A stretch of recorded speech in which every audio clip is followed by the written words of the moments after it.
Good morning everyone. मी doctor Vidya Channe क्लासमध्ये आपणा सर्वांचं स्वागत करते. आज आपण मागच्या भागामध्ये जो व्हॅल्युएशन ऑफ गुडविल हे चॅप्टर बघून राहिलेलो होतो, तर त्यातीलच काही दोन मेथड राहिल्या होत्या. तर त्या दोन मेथडची माहिती थोडक्यात बघूया. तर मागच्या भागामध्ये इथे आपण माहिती बघताना बघा, इथे ट्रेडिंग और रिक्युरिंग एक्सपेन्सेस विचारात घेतले नसतील. उदाहरणार्थ इमारतीचे भाडे म्हणजे building rent, depreciation, insurance premium, remuneration of manager, remuneration of proprietor, remuneration of partner, हे जे आहेत हे एक्सपेन्सेस चुकीने ट्रेडिंग एक्सपेन्सेसमधून वजा करायचे असं म्हटलेलं होतं मी. तर ते ट्रेडिंग एक्सपेन्सेसमधून वजा करायचे नाहीत, तर शुद्ध नफ्यातून वजा करायचे आहेत.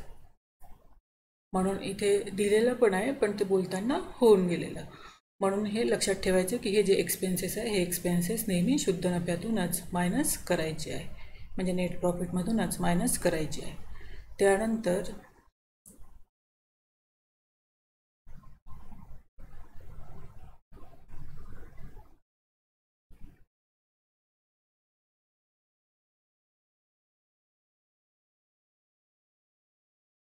हे प्रॉब्लेम बघताना आपण इथे the above profit is subject of 50% tax and 5% preference dividend on preferential capital of rupees 2 lakh. इथे 2 लाखच्या ठिकाणी मी 2000 म्हटलेलं आहे, 2000 म्हटलेलं आहे, तर ते 2 लाखच आहे, 2000 नाही आहे.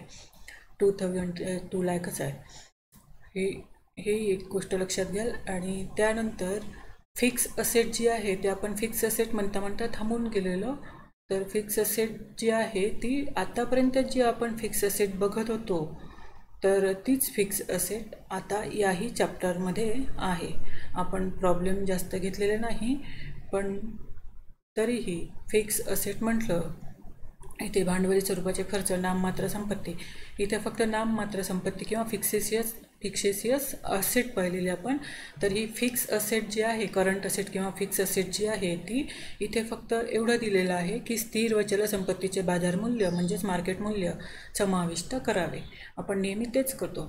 जर समजा मार्केट व्हॅल्यू जर दिली नसेल तर बुक व्हॅल्यू घ्यायची आहे. पण स्थिर किंवा चल संपत्ती किंवा फिक्स किंवा करंट असेट कोणती आहे, तर आतापर्यंत आपण बॅलन्स शीटमध्ये जी बघत होतो तीच करंट असेट आणि फिक्स असेट आहे. फॉर एक्झाम्पल आपण या प्रॉब्लेममध्ये बघूया. बघा, इथे बिल्डिंग आहे, मशिनरी आहे, स्टॉक इन ट्रेड आहे, फर्निचर आहे, कॅश आणि बँक, ही जी असेट आहे हीच फिक्स असेट आहे. फिक्स असेट कोणती? Building, machinery, stock in trade आणि फर्निचर. ठीक आहे. तर या अशा प्रकारे या फिक्स असेटचा आपण बघता थांबून गेलेलो आणि त्याच्यानंतर उल्लेखच केलेला नाही त्या व्हिडिओमध्ये किंवा मागच्या भागामध्ये, तर तो आता केलेला आहे. त्यानंतर MCQ दिले मी तुम्हाला. MCQची एक फाईल पाठवली. त्या फाईलमध्ये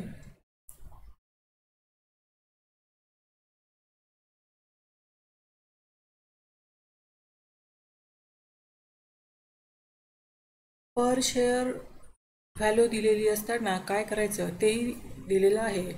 तर त्याकरताही हा जो फॉर्म्युला आहे हा फॉर्म्युला लक्षात ठेवायचा आहे. Normal rate of return is equal to dividend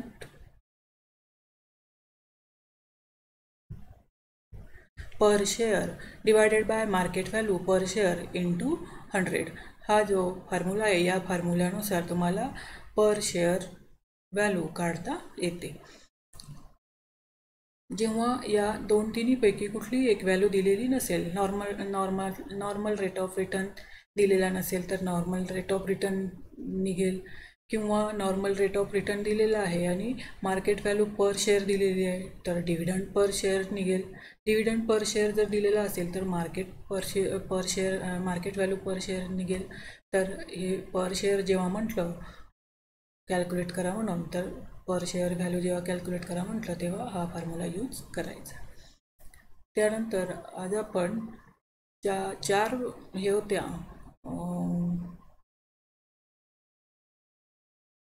आणि या प्रॉब्लेममध्ये किंवा या चॅप्टरमध्ये आणखी average capital employee ACE FMP future maintainable profit म्हणजेच फुल फॉर्म आणि शॉर्टकटही लक्षात ठेवा. त्यानंतर एक्सटर्नल लायबिलिटीज कोणती आहे तेही लक्षात ठेवायचं आहे. अशा प्रकारे ही सुपर प्रॉफिट मेथड आणि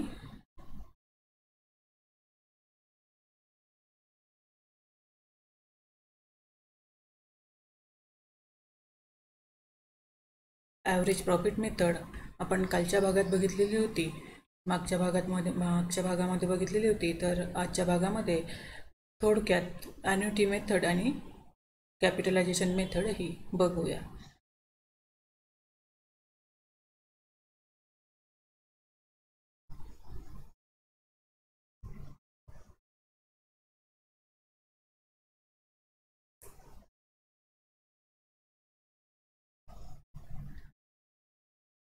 ही नंबर 3ची ॲन्युटी मेथड म्हणजे कशा प्रकारे व्हॅल्युएशन करायचं आहे गुडविलचं ते पाहूया.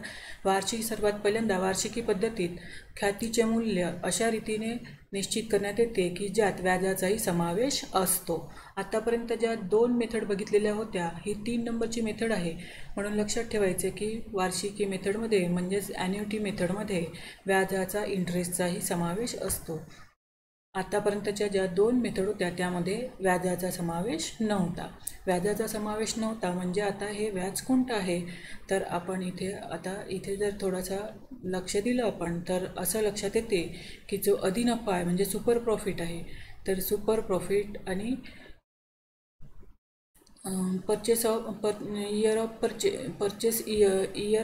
नंबर ऑफ इयर परचेस ज्याला म्हणतो आपण. तर ते जे आहे ते मूल्यांकन जे आहे ते हे क्रेता सुरुवातीलाच करतो. आत्ता इथे असं म्हटलेलं आहे की एका व्यापाऱ्याचा अधिनफा 10,000 रुपये आहे म्हणजे सुपर प्रॉफिट 10,000 रुपये आहे. त्यांनी व्हॅल्यू ऑफ गुडविल जे आहे ते हे 10,000 इंटू अधिनफा म्हणजे super profit into number of purchase year जर कुणीला इंटू केलं तर 30,000 रुपये त्याचं व्हॅल्युएशन व्हॅल्यू ऑफ गुडविल निघेल. मग आता तो काय म्हणतो की भविष्यात दरवर्षी 10,000 रुपयेप्रमाणे 3 वर्षात अधिनफ्याच्या रूपाने तो शोधन केलेल्या 30,000 रुपयाच्या ख्यातीची किंमत त्या व्यापाऱ्यापासून वसूल भरपाई करून घेईल किंवा भरपाई करून घेईल. तर ही झाली आपली सुपर प्रॉफिट मेथड. तर या सुपर प्रॉफिट मेथडमध्ये असं म्हटलेलं आहे की ज्या दिवशी त्यांनी 30,000 दिले पण 30,000वरचं व्याज तो देऊन राहिलेला नाही आहे किंवा समोरचे 3 वर्ष तो 10,000 रुपये देईल पण मिळवेल तर त्यातही त्याला व्याज मिळून राहिलेलं नाही आहे. म्हणून तो म्हणतो की काटेकोरपणे पाहिले असता क्रेता 30,000 रुपयाच्या रकमेवरील व्याजाला ख्यातीच्या शोधन करण्याच्या तारखेपासून वंचित होतो. म्हणून आता ह्या वार्षिक ॲन्युटी मेथडमध्ये वार्षिक मेथडमध्ये काय केलेलं आहे की व्याजाचाही समावेश केलेला आहे आणि व्याजाचा समावेश करून यामध्ये व्हॅल्यू ऑफ गुडविल काढल्या जाते. तर तुम्हाला फक्त MCQ मेथडसाठी एवढं लक्षात ठेवायचं आहे की ॲन्युटी मेथडमध्ये ख्यातीचे मूल्य म्हणजे गुडविलचे मूल्य कॅल्क्युलेट करताना इंटरेस्टचा त्यात समावेश असतो. इंटरेस्टचाही विचार करावा लागतो. त्यानंतर ॲन्युटी मेथड वार्षिकी तक्ता म्हणजेच ॲन्युटी टेबल आणि फॉर्म्युल्याद्वारे काढता येते.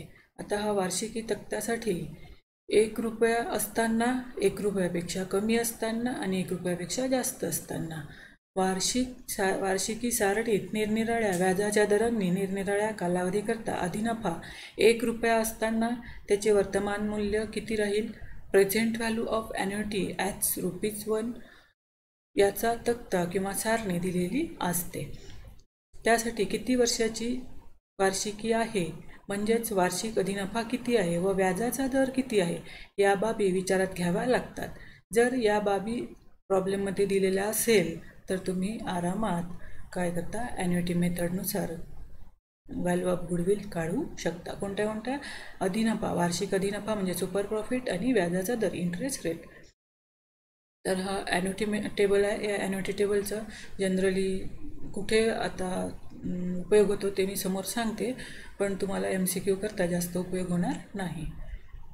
तर हा फॉर्म्युला आहे. हा फॉर्म्युला लक्षात ठेवाल. हा टेबल झाला एक मेथड, आणि ही दुसरी मेथड वार्षिकी मूल्य काढणे सूत्राद्वारा म्हणजे फॉर्म्युल्याद्वारा.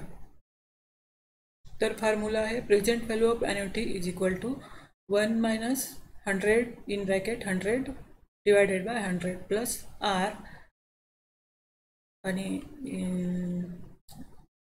याला पॉवर ऑफ n दिलेला आहे. तर डिवायडेड बाय R याला परत divided by R divided by 100 केलेला आहे. तर हा असा एवढा मोठा फॉर्म्युला दिलेला आहे, आणि या फॉर्म्युल्यामध्ये n is equal to number of years, R is equal to rate of interest हे लक्षात ठेवायचं आहे. n is equal to number of years, R is equal to rate of interest, आणि हा फॉर्म्युला लक्षात ठेवायचा आहे. फॉर्म्युल्यानुसार काढायचं की नाही एवढं लांब देणार नाही तुम्हाला 2 मार्क्स करता, पण फॉर्म्युला लक्षात ठेवाल. त्यानंतर इथे वार्षिकी वर्तमान मूल्य 1 रुपयापेक्षा, आता हे MCQ मध्ये विचारू शकतात. सर्वप्रथम व्यवसायाचा अधिनफा शोधून काढायचा म्हणजे सुपर प्रॉफिट शोधून काढायचा. वार्षिकी पद्धतीने ख्यातीचे मूल्य पुढीलप्रमाणे आगणित करावे. म्हणजेच ॲन्युटी मेथडने जर व्हॅल्युएशन ऑफ गुडविल कॅल्क्युलेट करायचं असेल तर सर्वात पहिल्यांदा काय करायचं आहे, सुपर प्रॉफिट शोधून काढावं. त्यानंतर सुपर प्रॉफिटचा फॉर्म्युला काल जर तुम्ही बघितला असेल कालचा व्हिडिओ, तर तुम्हाला माहिती झालं असेल, किंवा याआधी तुम्ही फाईल बघितली असेल तर तुमच्याजवळ फॉर्म्युला असेल. त्यानंतर अधिनफा 1 रुपये असताना त्याचे वर्तमान मूल्य शोधून काढावे. 1 रुपये असताना 1 रुपयापेक्षा कमी असताना, आता हा 1 रुपया असताना वार्षिकी सारणीद्वारे, आणि त्याच्यानंतर 1 रुपयापेक्षा जर कमी असेल वार्षिकीचे वर्तमान मूल्य 1 रुपयापेक्षा जर कमी असेल तर हा फॉर्म्युला यूज करायचा आहे. Goodwill is equal to super profit divided by present value of annuity. इथे सुपर प्रॉफिट दिलेलं असेल तर सर्वात चांगली गोष्ट, प्रेझेंट व्हॅल्यू ऑफ ॲन्युटी दिलेलं असेल तर सर्वात चांगली गोष्ट, आणि तुम्हाला दिलेली असेल. सुपर प्रॉफिट जर दिलेलं नसेल तर सुपर प्रॉफिट कसं काढायचं तर ते तुम्हाला माहिती पाहिजे. त्यानंतर वार्षिकीचे वर्तमान मूल्य 1 रुपयापेक्षा जास्त असल्यास, आता इथे कमी असल्यास आहे, इथे जास्त असल्यास आहे. कमी आहे तेव्हा 1 रुपयापेक्षा कमी आहे तेव्हा super profit divided by present value of annuity केलेला आहे. इथे डिवायडेड बाय केलेला आहे, इथे काय केलेलं आहे, इंटू केलेला आहे. 1 रुपयापेक्षा जास्त जेव्हा आहे तेव्हा goodwill is equal to super profit into present value of annuity. इथे डिवाइड केलं आहे आणि इथे गुणलं आहे, म्हणजेच इंटू केलेलं आहे, मल्टिप्लाय केलेलं आहे.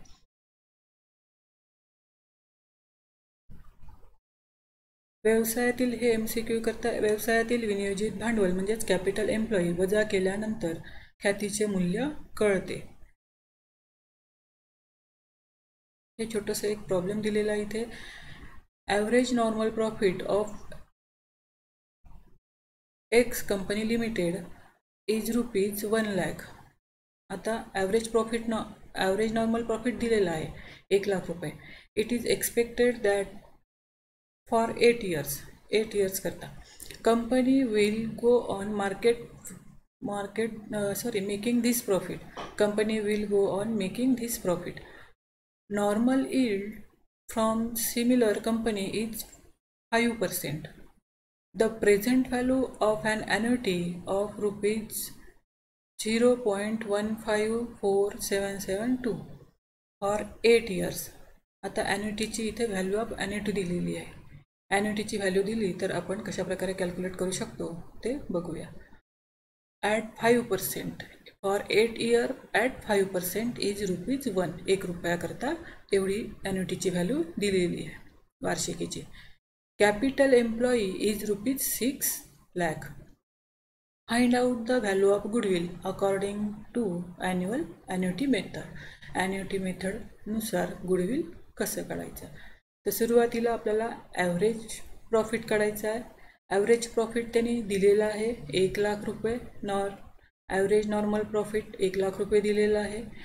त्यानंतर normal profit at 5% on average. आपण मागच्या भागामध्ये बघितलेलं होतं की प्रॉफिट जे आहे नॉर्मल yield फ्रॉम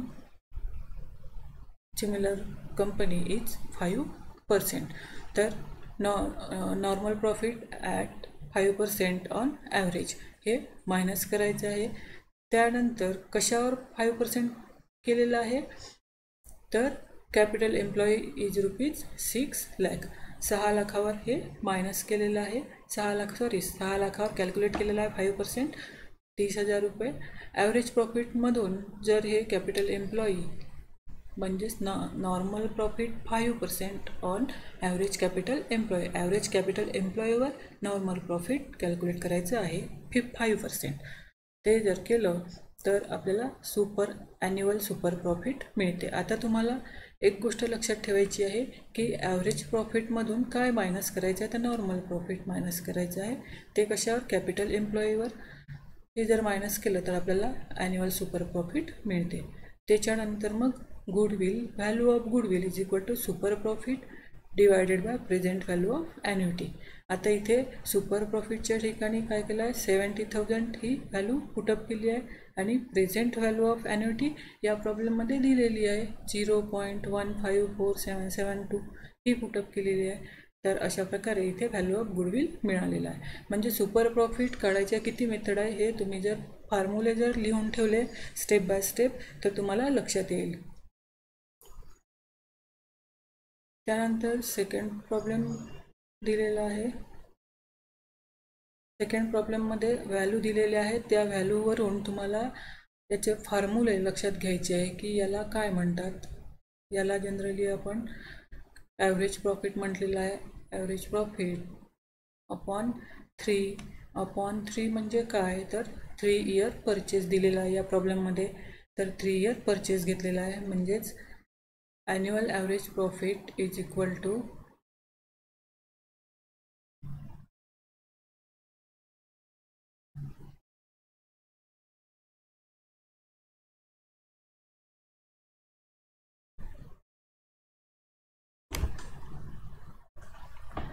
$210,000.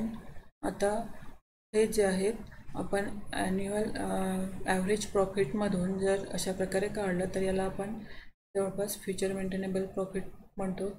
तर हे जे आहे future maintainable profit divided by number of year purchase.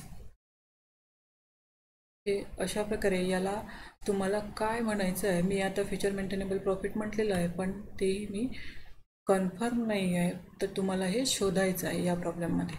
मग जर मी कालचं तुम्हाला जे होमवर्क दिलेलं आहे फॉर्म्युला लिहून ठेवायचं तर त्यावरून तुम्हाला लक्षात येईल जर काल तुम्ही कालचा भाग जर तुम्ही बघितला असेल तर. त्यानंतर ॲन्युअल ॲव्हरेज प्रॉफिट झालं हे 70,000 हे नंबर ऑफ इयर परचेस. हे 210,000 याला काय म्हणतो आपण ॲन्युअल ॲव्हरेज प्रॉफिट. यालाही पण आपण ॲव्हरेज प्रॉफिटच म्हटलेलं आहे.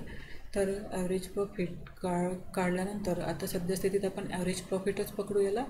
तर average profit divided by number of years is equal to annual average profit. Annual average profit निघालं 70,000. त्याच्यानंतर मग आता नॉर्मल प्रॉफिट काढायचं. आता हे एवढं का काढायचं आहे तर आपल्याला प्रेझेंट व्हॅल्यू ऑफ ॲन्युटी या प्रॉब्लेममध्ये काढून दाखवलेलं आहे कशा प्रकारे काढलेलं आहे ते. आणि नंतर मग व्हॅल्यू ऑफ गुडविल काढलेलं आहे. तर व्हॅल्यू ऑफ गुडविल करता पहिल्यांदा super profit into present value of annuity. Present value of annuity ही काढलेली आहे या ठिकाणी कॅल्क्युलेट केलेली दिसत आहे. आणि सुपर प्रॉफिट तर सुपर प्रॉफिट करता काय करायचं आहे पहिल्यांदा नॉर्मल प्रॉफिट काढायचं आहे. नॉर्मल प्रॉफिट काढण्याकरता ॲन्युअल ॲव्हरेज प्रॉफिट काढायचं आहे. तर अशा प्रकारे ते कोणते फॉर्म्युले यूज करायचे ते. तर तुम्हाला एवढं डिस्क्रिप्टिव्ह मेथड आहे नाही तर डिस्क्रिप्टिव्ह मेथडनुसार तुम्ही आत्ता जाऊ नका. फक्त लक्षात ठेवा फॉर्म्युले आणि फॉर्म्युल्यामध्ये कुठे काय केलेलं आहे कशातून काय मायनस केलेलं आहे ते लक्षात ठेवा. आता इथे super profit is equal to 70,000 दिलेलं आहे. 70,000 म्हणजे काय निघालेलं आहे 70,000 ॲन्युअल ॲव्हरेज प्रॉफिट निघालेलं आहे ना. ॲन्युअल ॲव्हरेज प्रॉफिट मायनस 50,000 काय आहे नॉर्मल प्रॉफिट. तर इथे नॉर्मल प्रॉफिट येईल म्हणजेच super profit is equal to annual average profit minus normal profit is equal to super profit. Super profit इथे 20,000 निघालेलं आहे. त्याच्यानंतर इथे 10% दिलेलं आहे. तर आता इथं normal profit is equal to हे 5 लक्ष काय आहेत, तर 5 लक्ष आता इथे आपण बघूया. कॅपिटल एम्प्लॉई आहे, कॅपिटल एम्प्लॉई आणि normal rate of return, normal rate of profit. तर इथे capital employee normal profit is equal to capital employee into normal rate of profit divided by 100 is equal to normal profit निघत आहे. तर अशा प्रकारे तुम्हाला फॉर्म्युले लक्षात ठेवून कोणत्या व्हॅल्यू कुठे पुटअप करायच्या तेवढं लक्षात ठेवायचं आहे. तर अशा प्रकारे ही ॲन्युटी मेथड आहे. ह्या ॲन्युटी मेथडमध्ये या फॉर्म्युल्यानुसार तुम्ही करून बघाल तर करून बघाल, पण सद्यस्थितीत याची गरज नाही. ॲन्युटी मेथडचा फक्त फॉर्म्युला लक्षात ठेवा. त्यानंतर तिसरा प्रॉब्लेम आहे दिलेला आहे या फाईलमध्ये. ही फाईल मी तुम्हाला सेंड केलेली आहे, तर बघून घ्या. Average capital employee in ABC limited is ₹6,000. Capital employee, average capital employee इथे ACEच लिहिलेलं असते. याचा फुल फॉर्मही विचारू शकतो तुम्हाला. तर average capital employee in ABC limited is ₹6 lakhs. Its profit for the first 4 years are ₹65,000, ₹70,000, ₹75,000 and ₹80,000 respectively, म्हणजे अनुक्रमे 65,000, 70,000, 75,000 आणि 80,000 प्रॉफिट आहे. It is expected that the company will maintain its super profit in next 4 years also.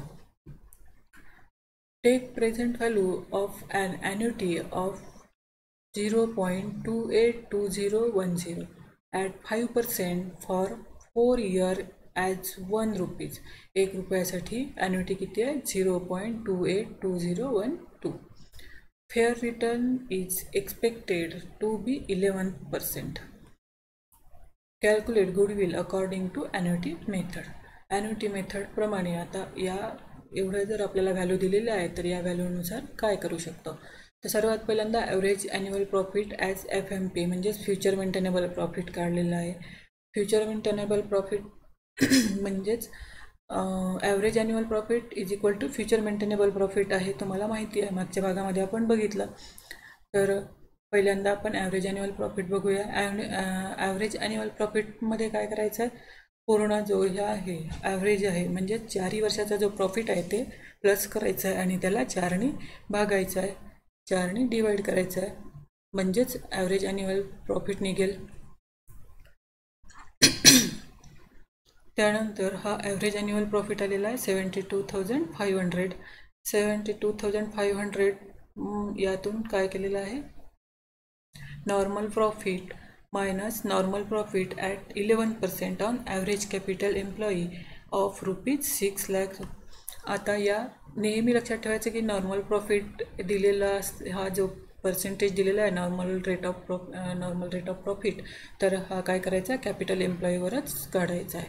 मागच्या प्रॉब्लेममध्ये पण पाहिला आपण, आता या प्रॉब्लेममध्ये पण पाहून राहिलो. तर नॉर्मल रेट ऑफ प्रॉफिट जो आहे तो या कॅपिटल एम्प्लॉईवरच कॅल्क्युलेट करायचा आहे. तर या प्रॉब्लेममध्ये 6 लाख रुपये दिलेले आहेत. कॅपिटल एम्प्लॉई 6 लाख रुपये दिलेला आहे, इथे दिला आहे. ॲव्हरेज कॅपिटल एम्प्लॉई 6 लाख रुपये दिलेला आहे आणि fair return is expected to be 11. हाच फेअर रिटर्न म्हणजेच हाच नॉर्मल रेट ऑफ प्रॉफिट आहे. तर 11% काढला 6 लाखावर 66,000 आले.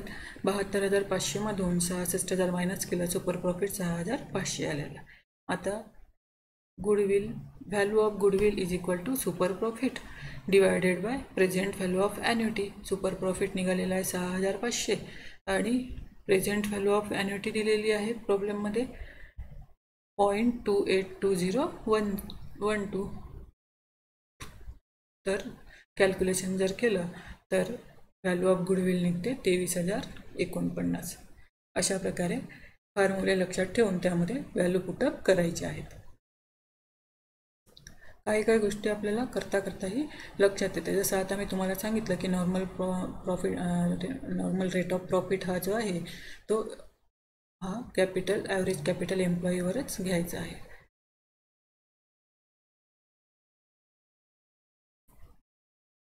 त्यानंतर भांडवलीकरण पद्धती, capitalisation method.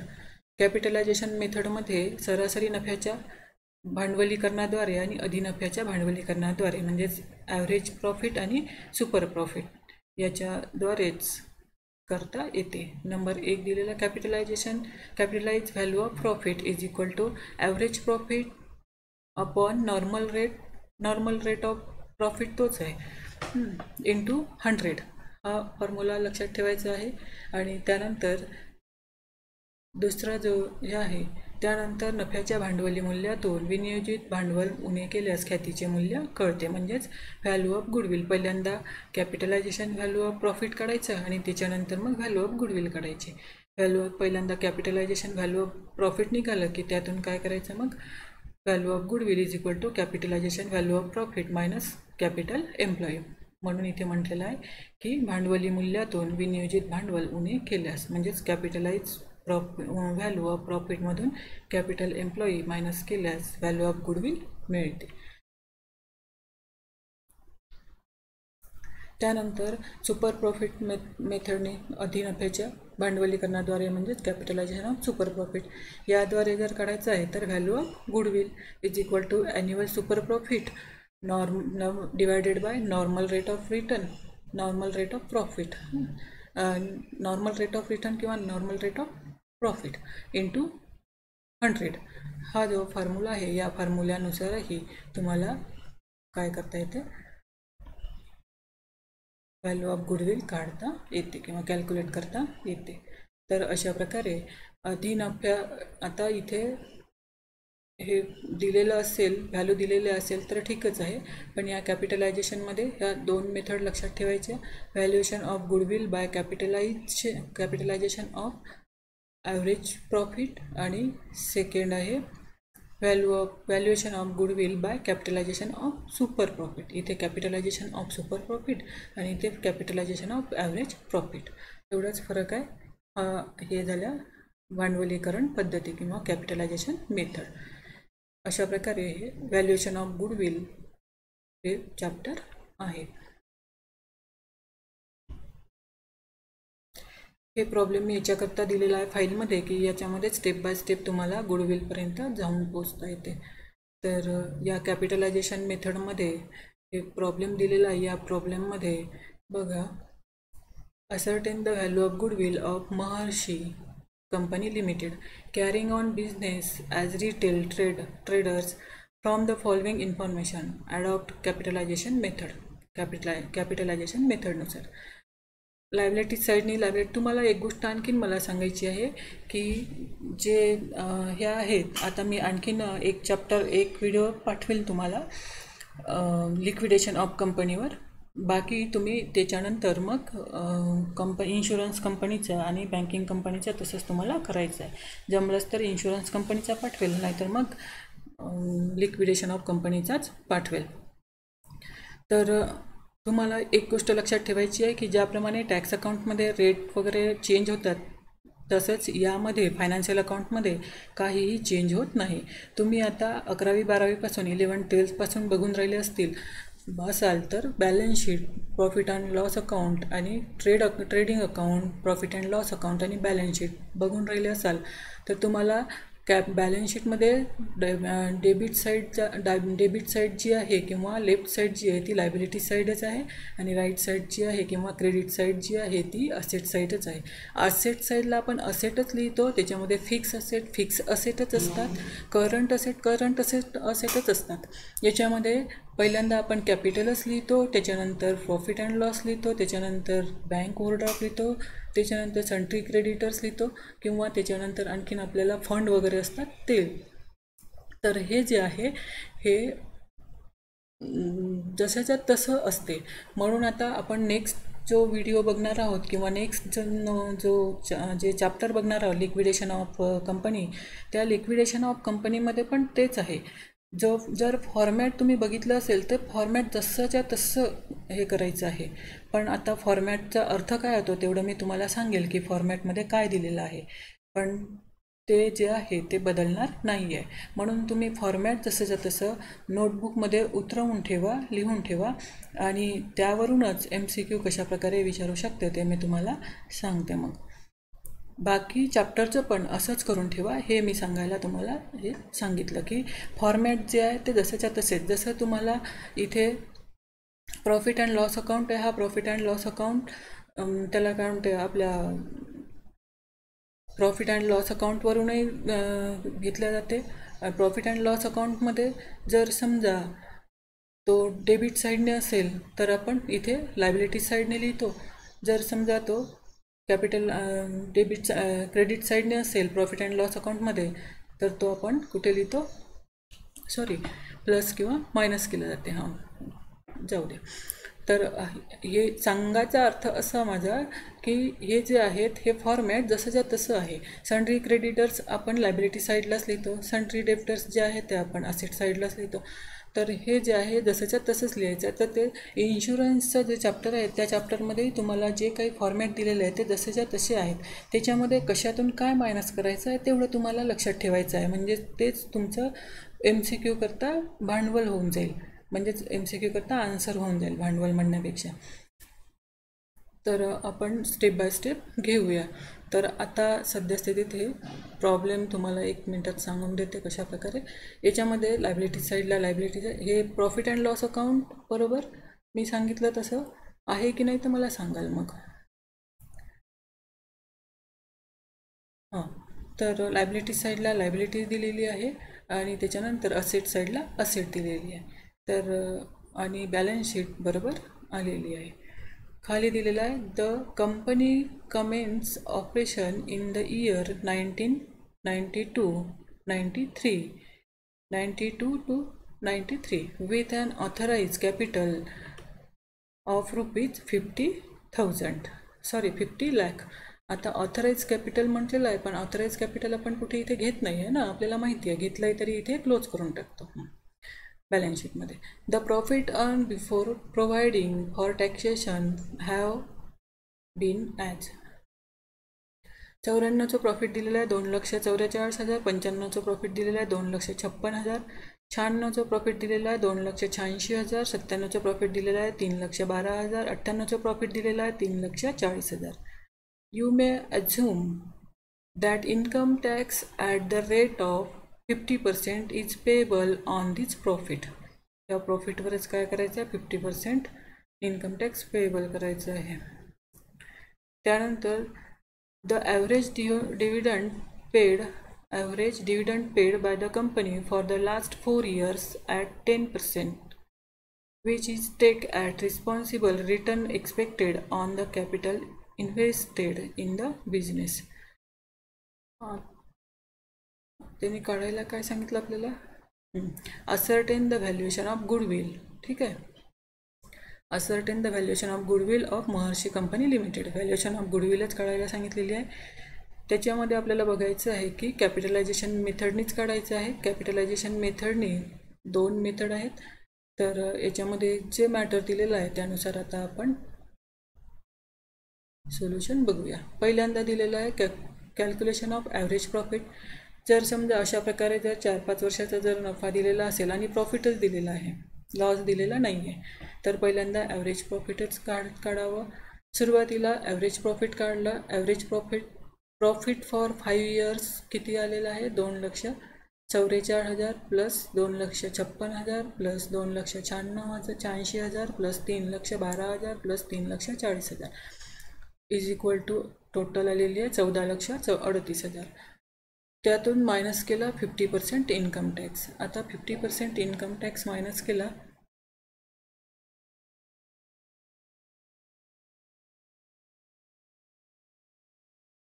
On this profit. इथे सांगितलेलं आहे हां पेएबल करायचं आहे म्हणून 50% ऑफ इन्कम टॅक्स मायनस करायचं आहे.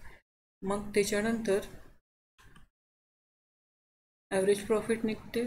Average profit is equal to 7,19,000. हे 7,19,000 divided by 5 is equal to 1,43,800. आता हे 1,43,800 काय निघालेलं आहे ॲव्हरेज प्रॉफिट. त्याच्यानंतर number 2 calculation of capitalise value of profit. Capitalise value of प्रॉफिटमध्ये काय करायचं आहे, ॲव्हरेज प्रॉफिट लागत आहे बघा. Capitalise value of profit is equal to average profit divided by normal rate of profit into 100. तर नॉर्मल रेट ऑफ प्रॉफिट किती दिलेला आहे प्रॉब्लेममध्ये, 10%. लास्ट 4 year ॲट 10% है ना. The average dividend paid by company for the last 4 years at 10%.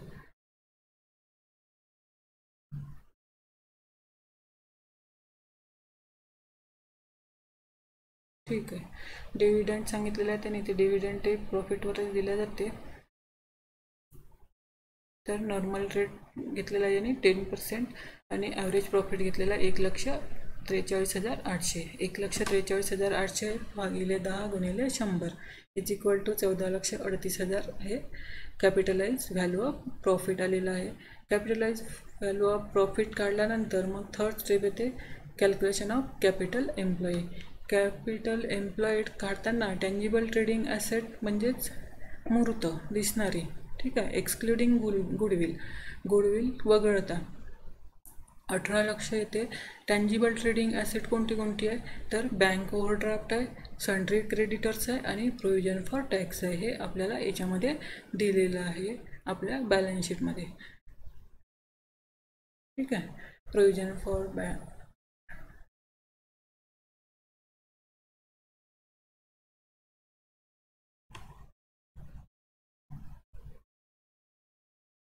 Bank overdraft, sundry creditors आणि provision for tax.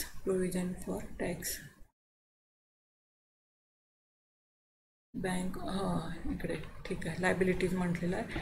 तर bank overdraft, sundry creditors and provision for taxation हे दिलेलं आहे. तर हे काय करायचं आहे, एक्सटर्नल लायबिलिटीज म्हटलेलं आहे. एक्सटर्नल लायबिलिटीज कोणत्या आहेत त्या आपण मागच्या भागात बघितलेल्या होत्या, त्या लक्षात ठेवायच्या कोणत्या कोणत्या आहेत ते. त्यानंतर त्याची ॲडिंग करून काय करायचं आहे, टँजिबल ट्रेडिंग असेटमधून लायबिलिटीज मायनस करायची आहे. असेटमधून लायबिलिटीज मायनस के असेट पूर्ण घेतलेली आहे एक्सक्लुडिंग गुडविल न घेता. 19 लाखातून 1 लाख गुडविलचे वगळले, मायनस केले तर 18 लाख रुपये गुडविलचे असेटचे येतात. त्यानंतर त्यातून एक्सटर्नल लायबिलिटीज मायनस केली. एक्सटर्नल लायबिलिटीज कोणते येते मागच्या भागामध्ये बघितलेलं. त्यानंतर आपल्याला काय मिळते, कॅल्क्युलेशन ऑफ कॅपिटल एम्प्लॉई. आता कॅपिटल एम्प्लॉई झालं, कॅपिटल एम्प्लॉई मिळालं आणि कॅपिटलाइज व्हॅल्यू ऑफ प्रॉफिटही मिळालं. म्हणून मग आता आपल्याला goodwill is equal to capitalise value of goodwill minus capital employee. Capitalise value of goodwill निघालेली होती 14,38,000 मायनस 11,26,600 इज इक्वल टू 3,11,400. 3,11,400 एवढी गुडविल निघालेली आहे.